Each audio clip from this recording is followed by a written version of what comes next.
1840 में एक व्यक्ति एक किताब के पीछे अपनी पूरी संपत्ति लगा देता है, लेकिन उसे हर हालत में वो किताब चाहिए थी। जब वो उस किताब के करीब पहुंचता है, पास पहुंचता है, तो कहते हैं कि आज तक वो व्यक्ति किसी को दोबारा नजर नहीं आया। वहां पर वो किताब मिलती है और तभी से वो किताब एक लाइब्रेरी में रखी हुई है। यहाँ पर कहते हैं उस किताब के बारे में कि उस किताब में एक शैतान रहता है और वो शैतान किसी को भी जीवित नहीं छोड़ता है। उस किताब से कभी आग निकलती है, वो किताब लोगों को जिंदा निकल जाती है। उस किताब के बारे में बहुत सारी ऐसी चर्चाएं हैं और इस किताब पर बहुत ज्यादा शोध, बहुत ज्यादा लोगों ने रिसर्च करी, बहुत ही ज्यादा अपने तरीके से इसकी छानबीन करी। लेकिन जब इन बातों को सुनते हैं तो डर भी लगता है कि ऐसा भी हो सकता है। दोस्तों, आप सोच कर देखिए कि हम कहीं पर कोई किताब पढ़ने जा रहे हैं और जिस किताब की हमें जानकारी ना हो और वो किताब हमें गायब कर दे, ये तो फिर जिंदगी का एक ऐसा पहलू हो जाएगा कि हम सबकी नजरों से दूर हो जाएंगे। ऐसी किताब भी हमारे जो पृथ्वी है इस पर है और वो सभी के बीच में है और आज भी है, और वो एक कहते हैं ना कि एक नजरों का केंद्र बनी हुई है। सब लोग उसको जानना चाहते हैं।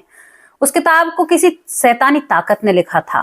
उसके बारे में ये भी कहा जाता है, कहते हैं कि इस किताब के जो जो इंसान नजदीक गया उसका आज तक ना ही तो कोई पता होता है, अगर कोई बच भी जाए तो वो व्यक्ति पागल या उसकी मानसिक हालत ठीक नहीं रहती है।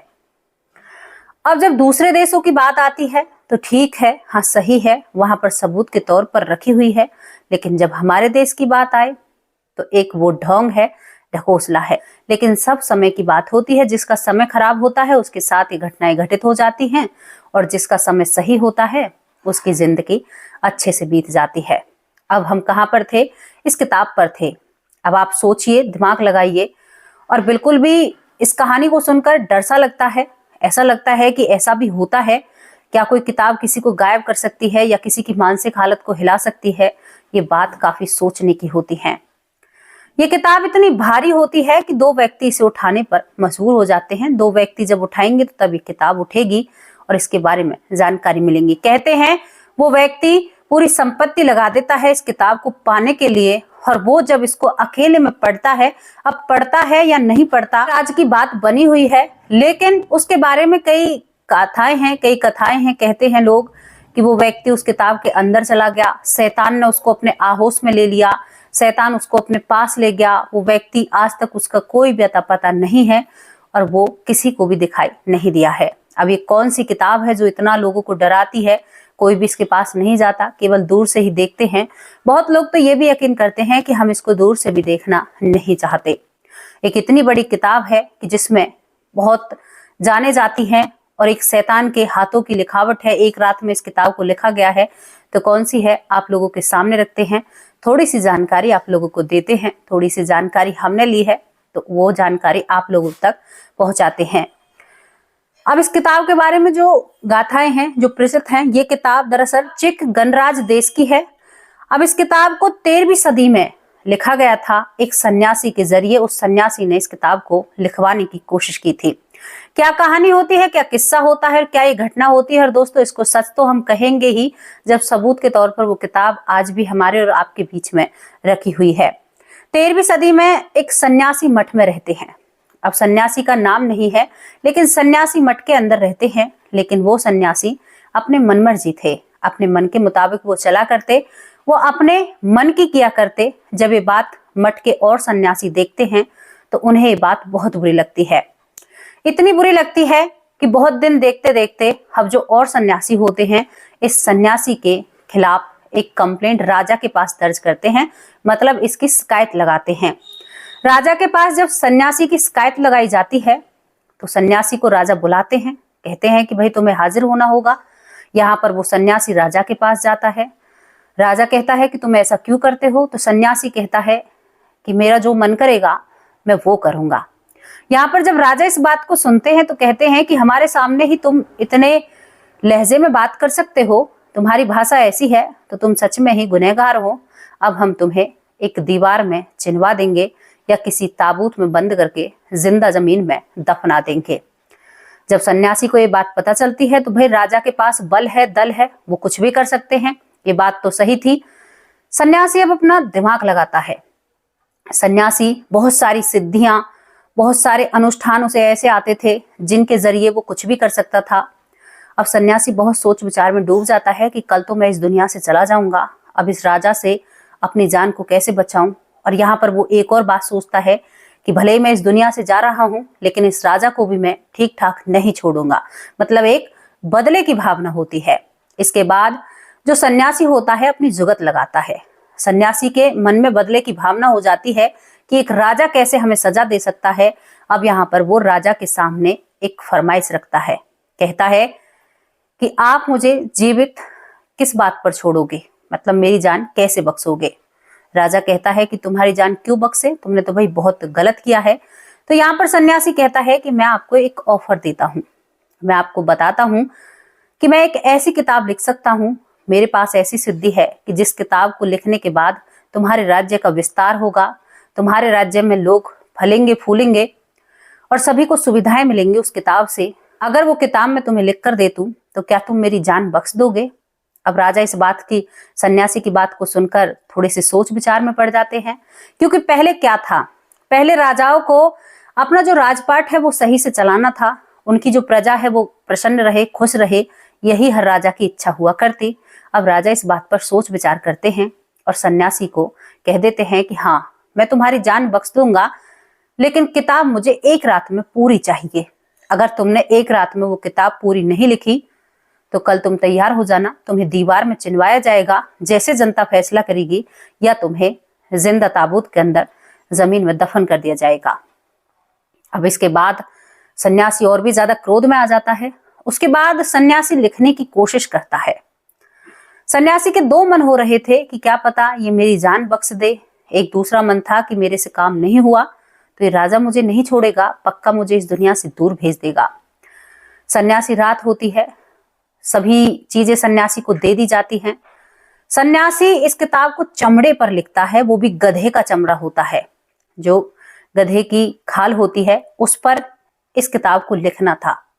अब यहाँ पर सन्यासी कहाँ इतनी बड़ी किताब लिखने वाला था। अब इसके बाद सन्यासी किताब तो नहीं लिखता है, लेकिन एक अनुष्ठान करता है।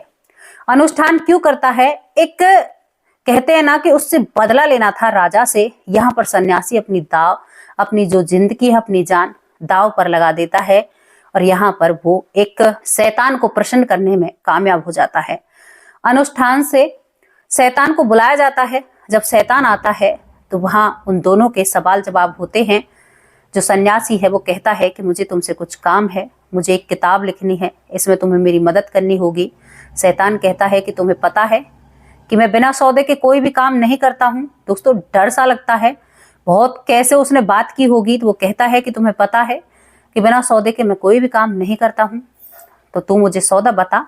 तूने मुझे बुलाया है तो मैं जाऊंगा भी नहीं, वरना मैं तेरे प्राण लेकर जाऊंगा। सन्यासी कहता है कि मुझे पता है कि तुम्हें कुछ ना कुछ जरूर चाहिए, इसी वजह से जब ये किताब लिखकर पूरी हो जाए और राजा का दरबार लगे, उसी वक्त इस किताब को छोड़ना और तू मेरे प्राण ले लेना।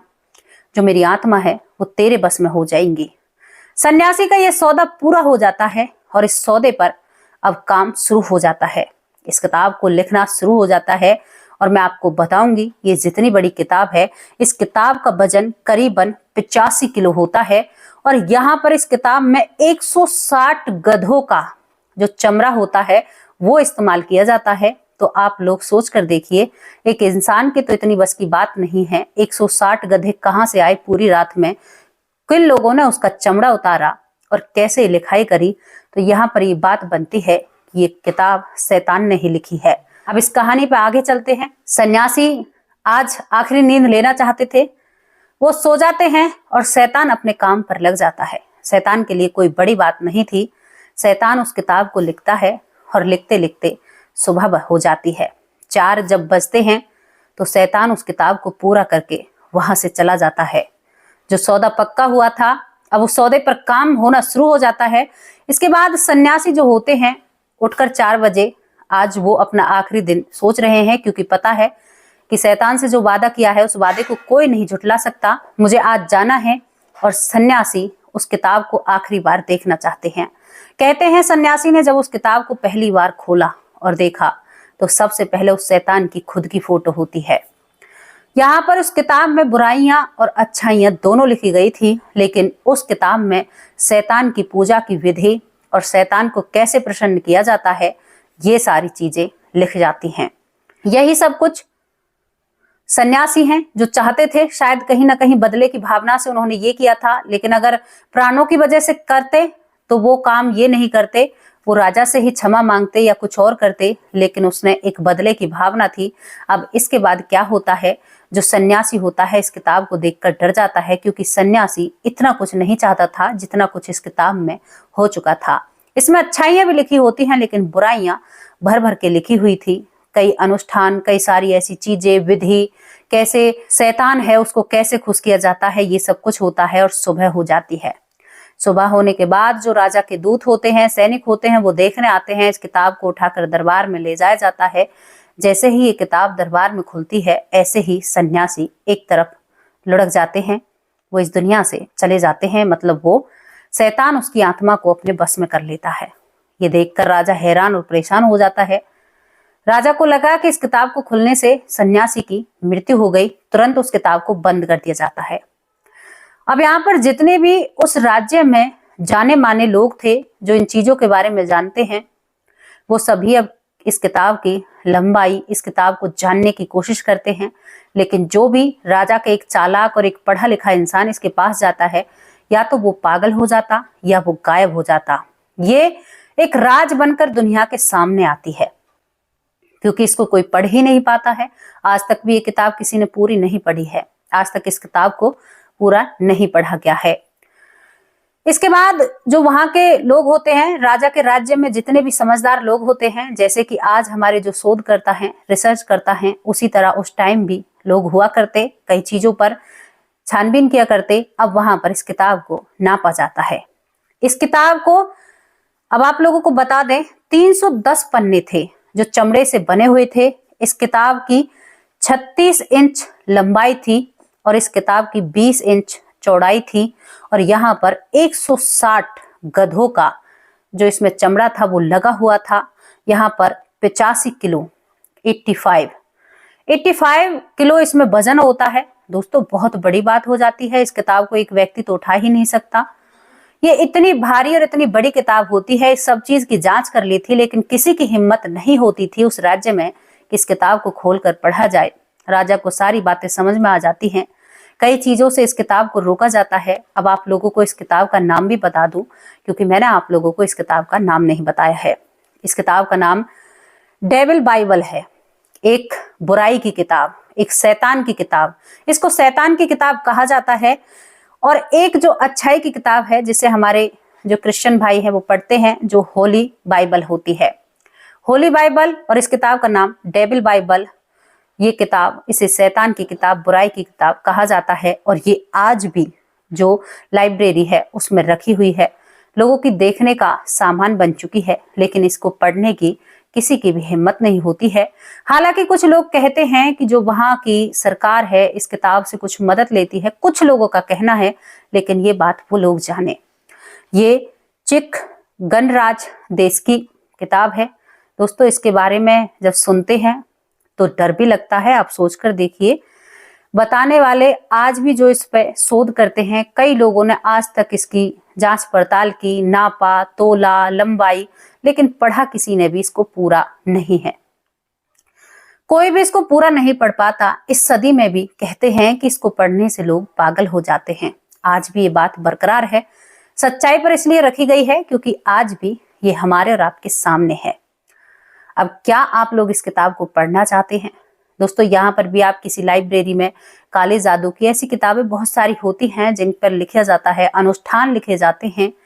हर देश में, हमारी पृथ्वी पर इतने राज हैं, जितने भी देश हैं, हर देश के साथ कुछ ऐसी चीजें जुड़ी हुई हैं जिनकी सच्चाई आज तक तो शायद कोई नहीं निकाल पाया है। ये चीजें रहस्य हैं और शायद रहस्य ही रहें तो ही अच्छा है, क्योंकि जो चीज रहस्य होती है ना, उनका पता कोई भी नहीं निकाल सकता। बहुत सारी चीजें ऐसी हैं जो किसी का भला करती हैं, बहुत सारी चीजें ऐसी हैं जो बुरे से भी बुरा करती हैं। जो लोग पागल हो जाते हैं, जो लोग इस किताब के करीब आए, जो गायब हो गए, अब उनके घर वालों को तो खामियाजा भुगतना पड़ता है। इसके बारे में हमने ये सब कुछ जाना तो बहुत ही अजीब लगा और बहुत ही ऐसा लगा कि ऐसा भी हो सकता है, ये सब कुछ होता है। इस किताब की जानकारी जो मेरा परिवार है, मैंने इसके साथ साझा की।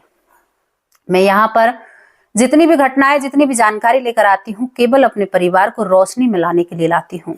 ये वो चीजें हैं जहां पर हम कहते हैं कि भाई कोई चीज ऐसी नहीं है, लेकिन हर देश से हर एक कहानी जुड़ी हुई है, हर देश का अपना एक इतिहास है और कहीं ना कहीं ये तार बहुत दूर तक जुड़े हुए होते हैं, जिनका मैं आपको शायद अब आप लोगों से क्या मैं कहूँ और क्या ही मैं कहना चाहती हूँ।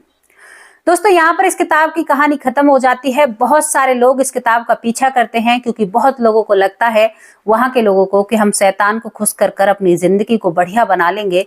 कई लोगों के बारे में किस्से होते हैं कि कुछ लोगों ने तो इसको पढ़कर अनुष्ठान किए थे, शायद वो लोग गायब होते हैं और जो इसको पढ़कर ही रह जाते हैं वो लोग पागल हो जाते हैं, जो अनुष्ठान नहीं करते हैं। शैतान की पूजा, शैतान को पूजा नहीं जाता है, ये सभी लोगों को पता है। यहाँ पर इस किताब को हमेशा बंद रखा जाता है और इसको एक अच्छी जगह पर रखा हुआ है। कहते हैं इस किताब ने बहुत सफर किया है, बहुत लोगों के पास कर ये गुजरी है, लेकिन जहां पर भी इस किताब का साया आया है वो व्यक्ति कहीं का भी नहीं रहता, वो व्यक्ति बर्बाद हो जाता है। और इस किताब की इतनी ही कहानी है, ये जानकारी हमने आप लोगों के सामने रखी। तो आप लोगों को ये जानकारी कैसी लगी, आप अपनी राय कमेंट बॉक्स में जरूर रखना और इस पर एक कमेंट जरूर छोड़ना। अब उन लोगों के नाम लेते हैं जो लोग हमारी वीडियो पर रेगुलर कमेंट करते हैं और हमें आगे बढ़ाने में हमारी मदद करते हैं। आप लोगों के कमेंट से हमें बहुत कुछ सीखने को मिलता है। शायद हमारी कहानी से भी, हमारी घटना से भी, हमारी इन बताई हुई बातों से भी आप लोगों को कुछ सीखने को मिलेगा। तो बताइए कि आपने क्या सीखा है। अब यहाँ पर जो पहला नाम है रोशन आरा जी, बहुत बहुत धन्यवाद आपका। SK तिरुपति UP 55, भाई आपकी ID से हमने ये लिया है, अब हमें नहीं पता आपका क्या नाम है। बहुत बहुत धन्यवाद आपका। मनोज जी, बहुत बहुत धन्यवाद आपका, आपका कमेंट बहुत अच्छा है। पूनम शर्मा हमारी बहन है, बहुत अच्छे कमेंट करती हैं, बहुत बहुत धन्यवाद बहन आपका। यहाँ पर रेनू रावत है, आपका तहे दिल से धन्यवाद करते हैं, बहुत आभार है आपका। रामा भाई बहुत बहुत धन्यवाद।